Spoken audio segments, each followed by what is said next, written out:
teman-teman, apa kabar semuanya? Yesus di hatiku selalu dahsyat. Yes, yes, yes. Teman-teman, hari ini aku dan kakak-kakak yang lain mengajak teman-teman untuk beribadah. Yuk kita mengangkat satu pujian, dengar Dia panggil nama saya.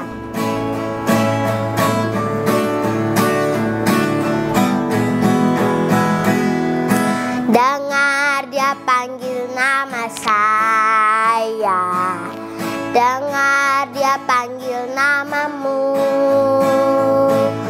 dengar Dia panggil nama saya, oh juga Dia panggil namamu.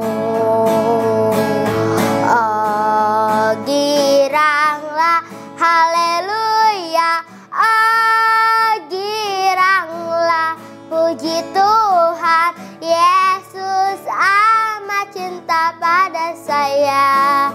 Oh giranglah, ku jawab ya, ya, ya.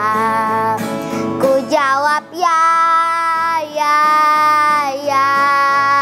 Ku jawab ya Tuhan, ku jawab ya Tuhan. Ku jawab ya, ya, ya. Ku jawab ya, ya, ya. Ku jawab ya, ya, ya. Ku jawab ya Tuhan, ku jawab ya Tuhan. Ku jawab ya, ya, ya. Dengar Dia panggil nama saya, dengar Dia panggil namamu, dengar Dia panggil nama saya, oh juga Dia panggil namamu. Oh giranglah, haleluya, oh giranglah, puji Tuhan, Yesus amat cinta pada saya. Oh giranglah, ku jawab ya, ya, ya. Ku jawab ya, ya, ya. Ku jawab ya Tuhan, ku jawab ya Tuhan. Ku jawab ya, ya, ya. Jawab ya, ya, ya. Jawab ya, ya, ya. Teman-teman, kita berdoa ya. Tuhan Yesus, pimpinlah ibadah kami dari awal sampai selesai. Haleluya, amin. Oke teman-teman, sebelum kita mendengarkan firman Tuhan, kita menyanyikan satu pujian lagi ya. Di dalam dunia, di dalam dunia ada dua jalan, lebar dan sempit. Mana kau pilih? Yang lebar api, jiwamu mati. Tapi yang sempit, Tuhan berkati. Di dalam dunia ada dua jalan, lebar dan sempit. Mana kau pilih? Yang lebar api, jiwamu mati. Tapi yang sempit, Tuhan berkati. Di dalam dunia ada dua jalan, lebar dan sempit. Mana kau pilih? Yang lebar api, jiwamu mati. Tapi yang sempit, Tuhan berkati. Tapi yang sempit, Tuhan berkati. Tapi yang sempit. Tuhan berkati yang sempit. Tuhan berkati. Salam anak-anak yang dikasihi Tuhan, apa kabar hari ini? Kakak berharap semua tetap bersukacita dan menikmati baik Tuhan ya. Nah, saatnya kita mau mendengarkan firman Tuhan. Kakak mengajak anak-anak untuk persiapkan Alkitabnya masing-masing di rumah. Dan mari kita mau lipat tangannya, tutup matanya, dan kita mau berdoa. Tuhan Yesus, terima kasih hari ini kami boleh memuji Tuhan, menyembah Tuhan, dan kami boleh diberi waktu untuk duduk diam dan mendengarkan kebenaran firman-Mu Tuhan. Berfirmanlah Tuhan, dan kami anak-anak-Mu siap untuk mendengar. Hanya di dalam nama Tuhan Yesus Kristus kami sudah berdoa dan mengucap syukur kepada Bapa di surga. Haleluya, amin.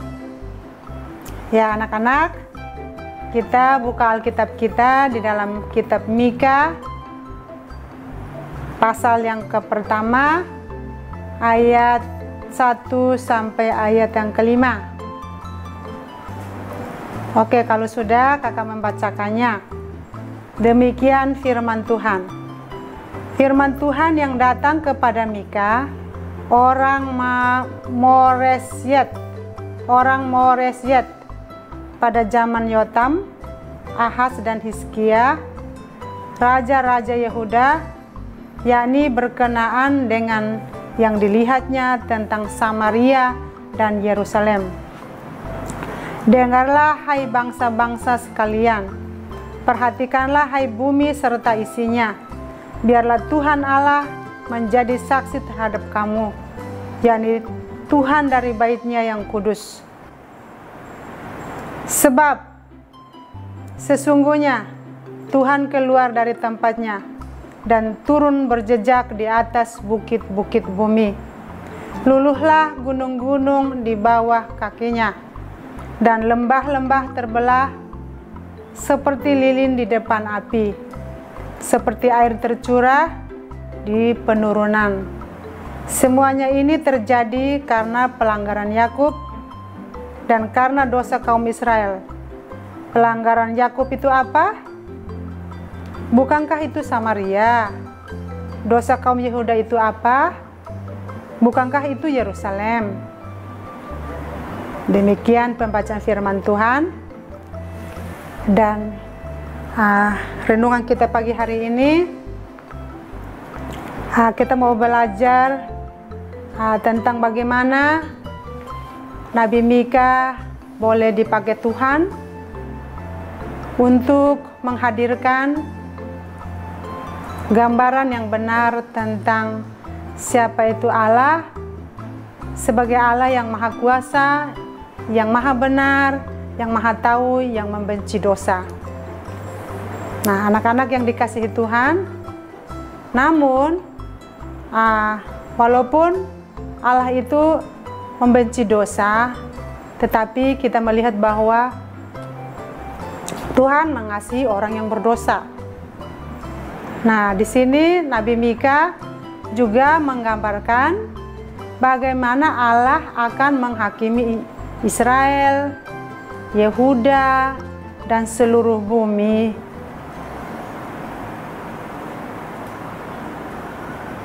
Oleh karena pelanggaran Yakub dan dosa kaum Israel. Dan juga dosa-dosa yang meliputi kecurangan. Kita baca dulu ya, kecurangannya itu di ayat berapa? Kecurangan itu di pasal 2 ayat yang kedua. Kakak bacakan ya. Yang apabila menginginkan ladang-ladang mereka merampasnya, dan rumah-rumah mereka menyerobotnya, yang menindas orang dengan rumahnya, manusia dengan milik pusakanya. Jadi pada zaman itu banyak orang yang hidup di dalam hawa nafsu. Hawa nafsu yang berbuat sesuka hati, yang mau merampas atau menguasai hak orang lain tanpa memikirkan apa itu benar atau tidak, apa itu berdosa atau tidak.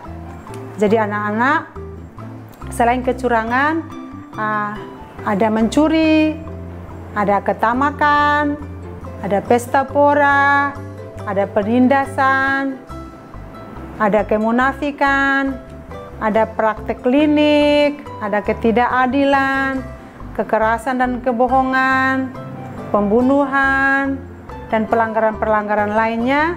Terhadap semua itu, penghakiman Allah akan dinyatakan. Jadi anak-anak yang dikasihi Tuhan, bagaimana Tuhan tidak marah dengan hal-hal seperti ini. Jadi hal-hal seperti ini yang sangat mendukakan hati Tuhan itu bukan saja dilakukan oleh 1-2 orang, tapi pada dasarnya semua manusia memiliki atau melakukan hal-hal yang sudah tidak benar atau tidak memuliakan Bapa di surga. Nah,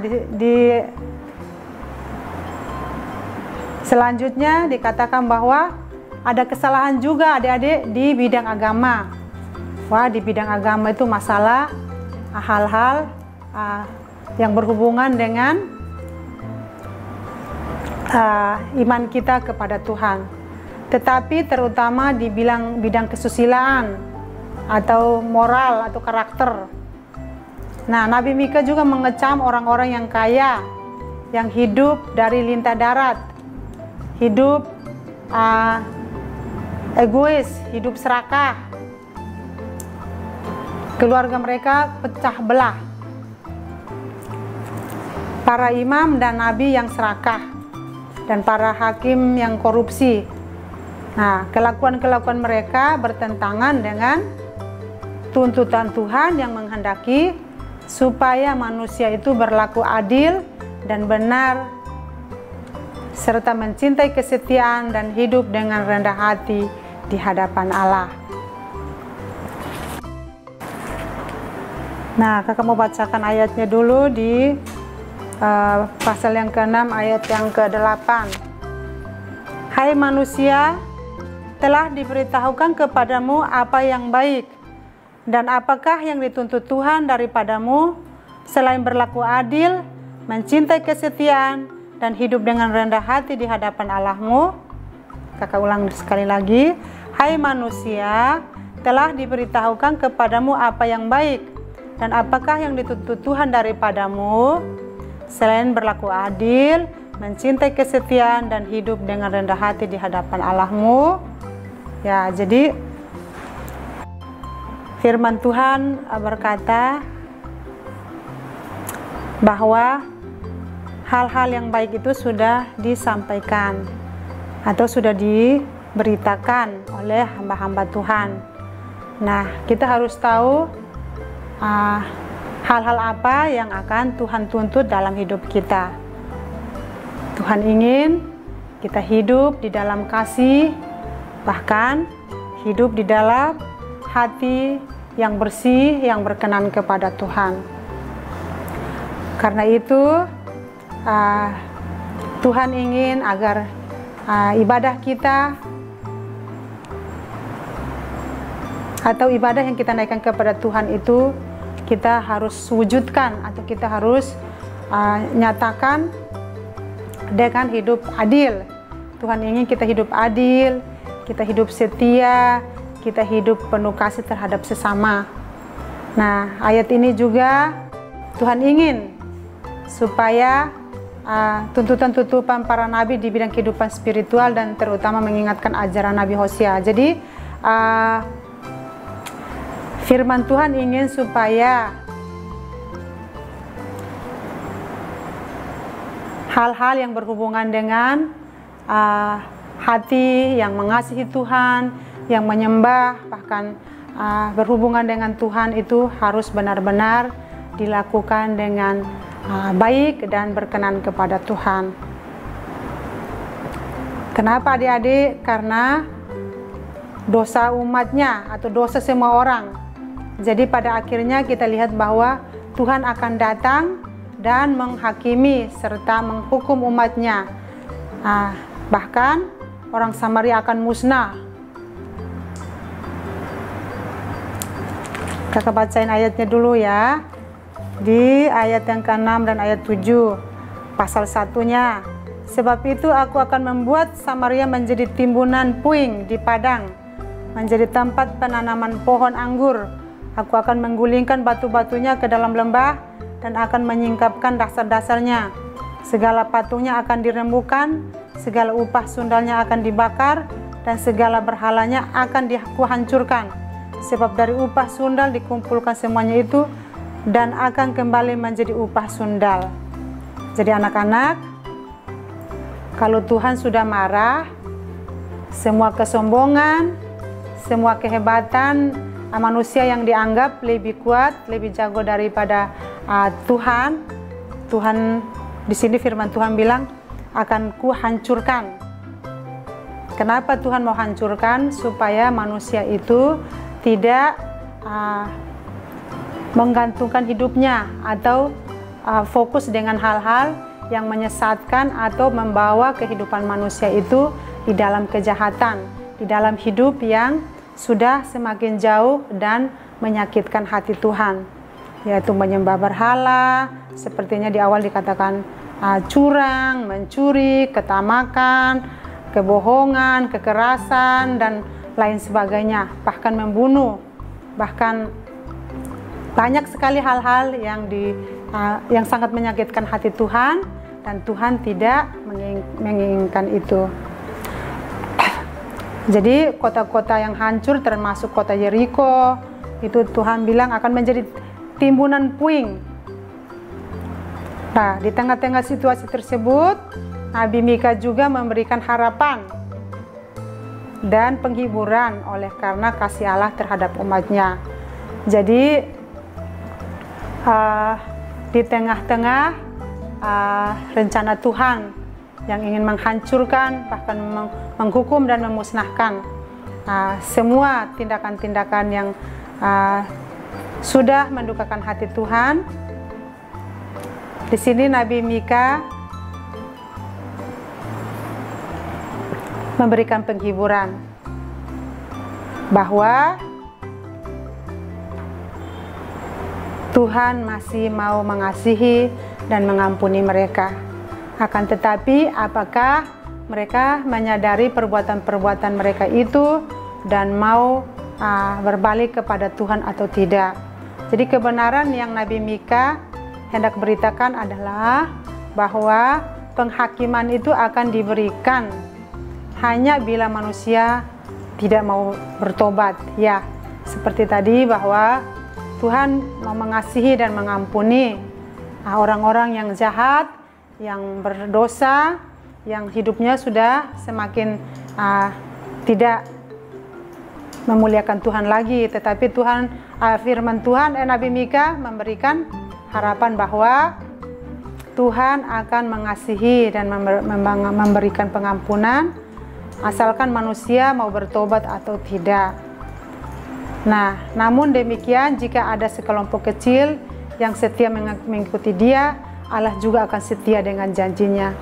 Jadi Tuhan tidak butuh banyak orang, tapi di antara sekian banyak orang, jika ada 1-2 orang yang hendak berbalik, maksudnya mau bertobat dan mau hidup di dalam kasih takut akan Tuhan dan mau merubah hidupnya benar dan berkenan kepada Tuhan, di sini Nabi Mika berpesan bahwa Tuhan juga akan setia dengan janjinya. Jadi firman Tuhan itu biasanya pasti dan tidak berbohong. Nah, di sini dikatakan Ia akan menyelamatkan seseorang Israel. Ia menubuatkan bahwa di Bethlehem Efrata akan lahir seorang raja damai yang akan memerintah Israel. Kakak bacain dulu. Seorang raja damai di pasal 5, kakak bacain dulu. Mereka itu akan mencukur negeri Asyur dengan pedang, dengan negeri Nimrod dengan pedang terhunus. Mereka akan melepaskan kita dari Asyur apabila ia ini masuk ke negeri kita dan menginjak daerah kita.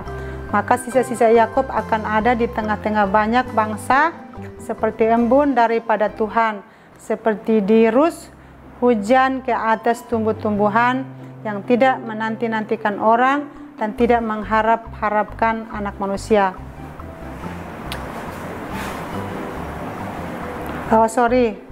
Kakak ulang ya.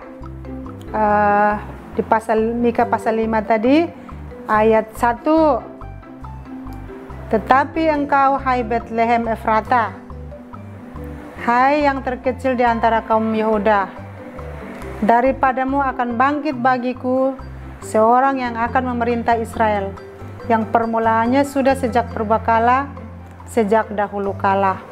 Sebab itu ia akan membiarkan mereka sampai waktu perempuan yang akan melahirkan telah melahirkan, lalu selebihnya dari saudara-saudaranya akan kembali kepada Israel. Maka ia akan bertindak dan akan menggembalakan mereka dalam kekuatan Tuhan, dalam kemegahan nama Tuhan Allahnya. Mereka akan tinggal tetap, sebab sekarang ia menjadi besar sampai ke ujung bumi, dan dia menjadi damai sejahtera. Apabila Asyur masuk ke negeri kita dan apabila ia menginjak tanah kita, maka kita akan membangkitkan melawan dia tujuh gembala, bahkan 8 pemimpin manusia. Mereka itu akan mencukur negeri Asyur dengan pedang dan negeri Nimrod dengan pedang terhunus. Mereka akan melepaskan kita dari Asyur apabila ia ingin masuk ke negeri kita dan menginjak-injak daerah kita. Jadi di pasal 5 ayat 1 itu dikatakan bahwa akan ada seorang raja damai yang akan memerintah atas Israel. Siapa itu raja damai itu? Ya, Tuhan Yesus Kristus sebagai Allah juru selamat yang sebentar lagi akan lahir sebagai Allah yang akan membawa damai. Jadi anak-anak yang dikasihi Tuhan, melalui puisi yang ditulis oleh Nabi Mika, kita melihat bahwa di tengah-tengah kemarahan Allah yang akan bertindak untuk menghakimi dan menghukum dosa umatnya, kita melihat kasih Allah, yaitu Tuhan Yesus menawarkan pengampunan dan pemulihan bagi setiap orang yang mau bertobat dan percaya kepada Tuhan Yesus. Nabi Mika juga mengajak anak-anak sekolah minggu supaya kita melihat bahwa Allah membenci dosa. Kakak ulang lagi, Allah membenci dosa. Karena itu anak-anak mau bertobat kan? Ya, kita semua harus bertobat supaya hidup kita perbaiki. Mungkin tadinya sebagai anak-anak kita membangkang, kita memberontak, kita keras kepala, kita malas-malasan memuji, menyembah Tuhan. Kita tidak mau dengar-dengaran apa kata papa mama. Ingat, Tuhan membenci dosa.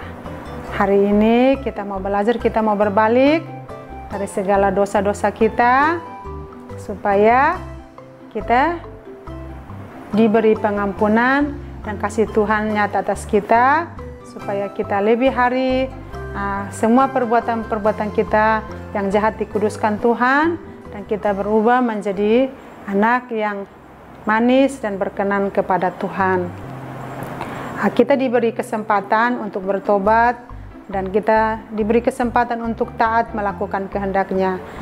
Kenapa adik-adik? Sebelum Tuhan marah atau sebelum Tuhan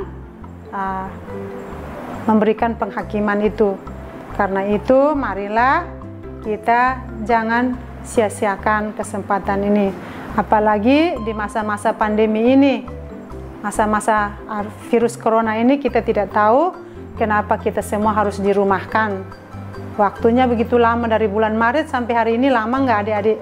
Sangat lama, sangat membosankan. Tapi apakah kita dikurung di rumah dan kita harus bermain-main dengan dosa? Atau karena kita bosan, kita harus belajar untuk menggunakan waktu-waktu yang ada. Sekarang semua waktu ada di rumah, jadi kita harus berbagi waktu.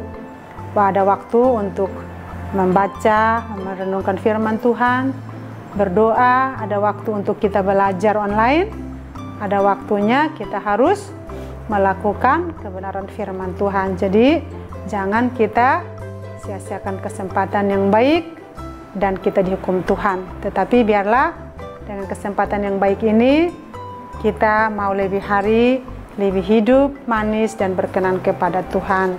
Karena keselamatan dan hidup abadi itu kita hanya dapatkan atau kita hanya terima dari satu pribadi, yaitu Tuhan Yesus Kristus, yang nanti sebentar lagi kita akan peringati atau kita akan rayakan hari kelahirannya di hari Natal. Karena itu biarlah kita mau mempersiapkan diri kita jauh-jauh hari untuk menyongsong kelahiran Tuhan. Sebentar lagi Tuhan akan lahir di hati kita, di hati papa mama, di hati semua keluarga kita, supaya semua kita berbalik dari kehidupan yang jahat dan hidup dengan benar dan berkenan kepada Tuhan. Demikian pesan firman Tuhan hari ini. Biarlah pesan firman Tuhan ini hanya akan disempurnakan oleh Tuhan di hati adik-adik. Di sini kakak ada ayat hafalan, kakak akan membacakannya, dan adik-adik tolong hafalkan di rumah ya. Kakak ambil dari kitab Mika pasal 6, kitab Mika pasal 6 ayat yang ke-8. Demikian firman Tuhan. Hati manusia telah diberitahukan kepadamu apa yang baik, dan apakah yang dituntut Tuhan daripadamu, selain berlaku adil, mencintai kesetiaan, dan hidup dengan rendah hati di hadapan Allahmu. Kakak ulang lagi. Hai manusia, telah diberitahukan kepadamu apa yang baik, dan apakah yang dituntut Tuhan daripadamu, selain berlaku adil, mencintai kesetiaan, dan hidup dengan rendah hati di hadapan Allahmu. Ya, anak-anak yang dikasihi Tuhan, demikian pesan firman Tuhan hari ini. Ayat hafalannya tolong dihafal ya. Dan mari kita mau belajar menjadi anak-anak yang lebih hari hidupnya mau diubah oleh kebenaran firman Tuhan. Mari kita berdoa. Tuhan Yesus, terima kasih untuk firman Tuhan hari ini.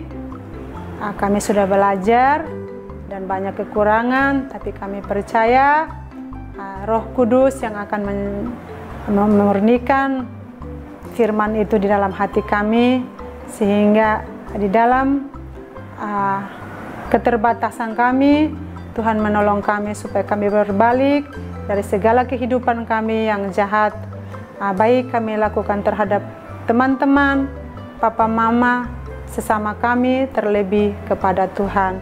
Biarlah hidup kami hari ini kami mau berdamai dengan Tuhan, sehingga kami boleh menikmati pemulihan dan belas kasihan Tuhan yang mulia dalam hidup kami. Kami mau menjadi anak-anak yang mengasihi dan mencintai Tuhan lebih dari ada apapun, agar hidup kami memuliakan Tuhan. Hari ini kami mau berdoa untuk papa mama kami masing-masing di rumah. Kami mohon biarlah penyertaan Allah sempurna atas mereka. Biarlah mereka sehat dan panjang umur, berhasil dalam segala usaha mereka. Biarlah mereka hidup di dalam hati yang berharap bergantung kepada Tuhan. Mereka mengandalkan Tuhan dan takut akan Tuhan, supaya mereka berhasil dan memuliakan Bapa di surga. Kami serahkan hidup kami, masa depan kami, cita-cita kami, bahkan hidup kami kepada Tuhan. Biarlah Tuhan yang akan melimpahkan berkat-Mu dan menyatakan segala janji firman-Mu dalam hidup kami, dan kami berhasil dan memuliakan Bapa di surga. Kami mau memberkati teman-teman kami dari Sabang sampai Merauke, di dalam maupun di luar negeri yang hari ini tidak bisa mendengarkan pesan firman-Mu. Tuhan, Engkau hiburkan, Engkau memberkati, supaya mereka boleh menikmati segala kasih dan kemurahan-Mu, dan mereka pun memuliakan Bapa di surga. Kami juga berdoa menyerahkan kakak-kakak yang sudah melayani kami secara online. Tuhan, Engkau memberkati dalam segala kehidupan mereka. Kami mau berdoa untuk Bapak Gembala dan tim di GBH. Tuhan berkati dalam kepemimpinan mereka, beri mereka sehat dan panjang umur, mereka sukses dan berhasil di dalam segala usaha mereka. Rumah tangga mereka Tuhan memberkati, keluarga besar mereka Tuhan memberkati. Kami juga mau berdoa untuk jemaat Tuhan di mana saja berada, apapun yang mereka alami hari ini, Tuhan yang memberkati. Terima kasih Tuhan, kami juga mau melepaskan salam atas bangsa kami. Kiranya kasih Tuhan dan lawatan tangan Tuhan yang penuh kasih memulihkan keadaan bangsa kami, mengampuni bangsa kami dari segala dosanya, dan bangsa kami boleh pulih dari virus corona, supaya segala usaha yang ada di bangsa kami bisa kembali dilakukan dengan baik dan Allah dipermuliakan. Berkati para pemimpin bangsa kami, dari lembaga yang tertinggi sampai yang terendah, biarlah mereka penuh hikmat yang daripada Tuhan dan menangani kasus corona ini dengan baik dan Allah dimuliakan. Di dalam nama Tuhan Yesus Kristus kami sudah berdoa dan mengucap syukur kepada Bapa di surga. Haleluya. Amin.